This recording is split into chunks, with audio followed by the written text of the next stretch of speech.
Bonjour, bienvenue dans la série sur l'électrodynamique classique. Toujours dans l'électrostatique, nous allons voir maintenant les méthodes variationnelles pour la résolution des équations de Laplace et de Poisson. Alors les méthodes variationnelles jouent un rôle éminent dans de nombreux domaines de la physique, tant classique que quantique.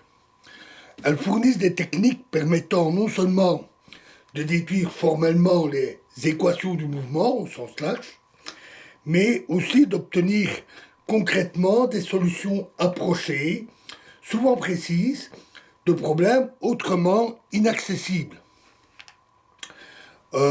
Qu'on pense à la détermination des fréquences de résonance des résonateurs acoustiques ou l'évaluation des valeurs propres de l'énergie dans des systèmes atomiques. On le sait, à l'équilibre, tout système physique possède une énergie minimale. La méthode variationnelle consiste à généraliser cette idée à des fonctions, des fonctionnels de type énergie, et considérons par exemple la fonctionnelle I de psi égale à 1 demi intégrale de volume de nabla psi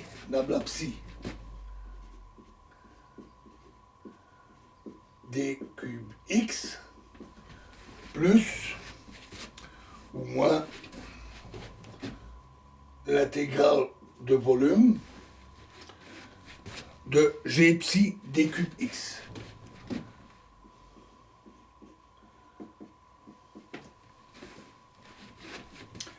Où psi de x est une fonction régulière à l'intérieur du volume V et sur sa surface S, pouvant consister en plusieurs surfaces distinctes.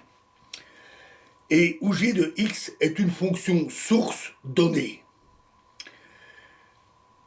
dépourvue de singularité à l'intérieur du volume V.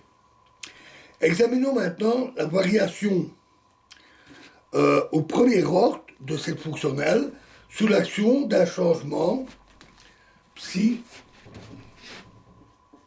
en psi plus delta psi, où les variations delta psi de x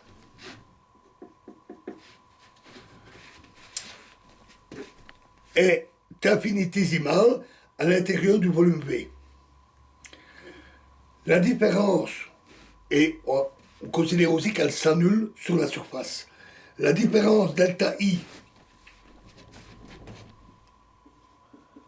égale I de psi plus delta psi moins I psi est égale à delta I égale intégrale de volume de nabla psi fois nabla delta psi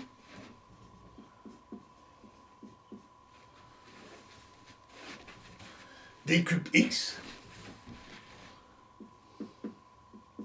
l'intégrale de volume moins l'intégrale de volume de g delta psi d cube x plus des petits termes. Alors, le terme négligé est défini semi-positif et est du second ordre delta psi. La première identité de Green, en utilisant phi égale delta psi et psi égale psi, ou delta psi, permet d'écrire que delta I est égal à l'intégrale du volume, intégrale sur le volume, de moins nabla carré psi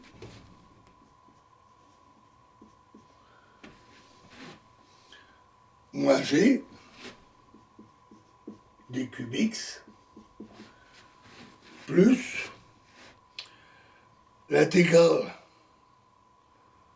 j'ai oublié un delta psi d cube x, plus l'intégrale de surface de delta psi d psi sur dn dA.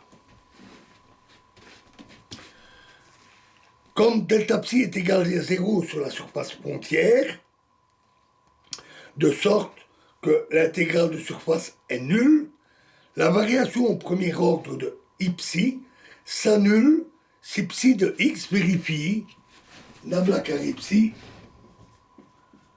égale g. Delta ceci est nul aussi, donc delta I est nul.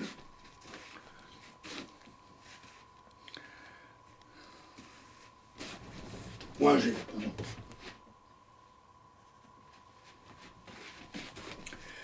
Le terme négligé étant défini semi-positif, on voit que I de psi est alors un minimum stationnaire si psi satisfait l'équation de Poisson à l'intérieur du volume V.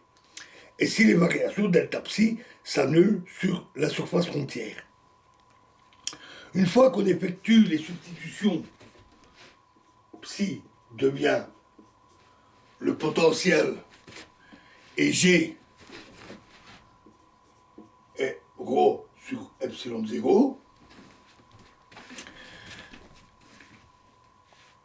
La minimisation de la fonctionnelle donne l'équation du mouvement du potentiel électrostatique en présence d'une densité de charge et de conditions aux limites de Dirichlet.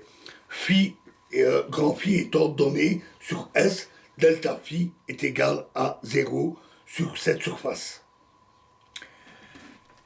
Cette déduction de l'équation de Poisson correspond à l'aspect formel des méthodes variationnelles que j'ai mentionné au début.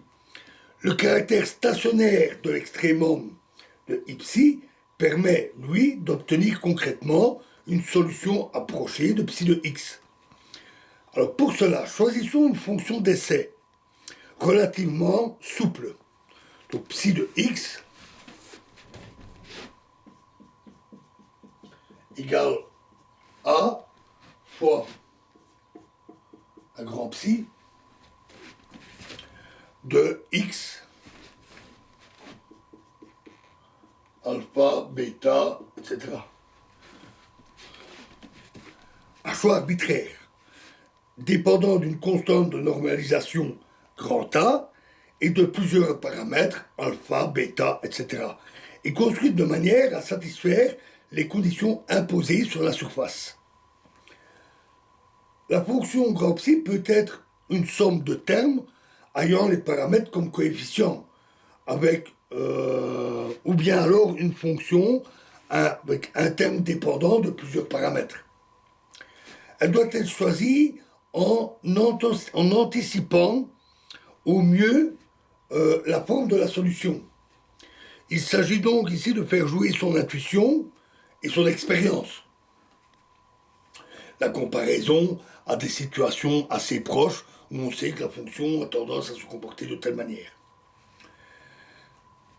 Le calcul de I de psi donne une fonction I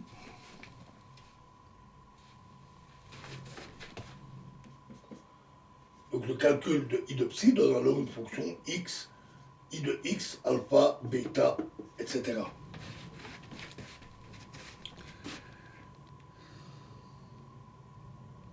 Dont on varie alors les paramètres pour localiser l'extrémum, en fait un minimum, de la fonction.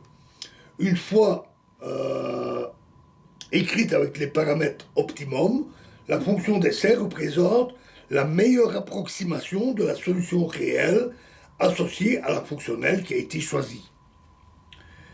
Pour l'équation de Laplace, la constante de normalisation est déterminée par les conditions de Dirichlet pour phi, et pour l'équation de Poisson, cette constante est déterminée par l'intensité de la source g de x et les valeurs limites sur la surface S. Voilà, donc voilà pour le principe général de la méthode, et nous verrons la suite dans la prochaine vidéo. Je vous remercie.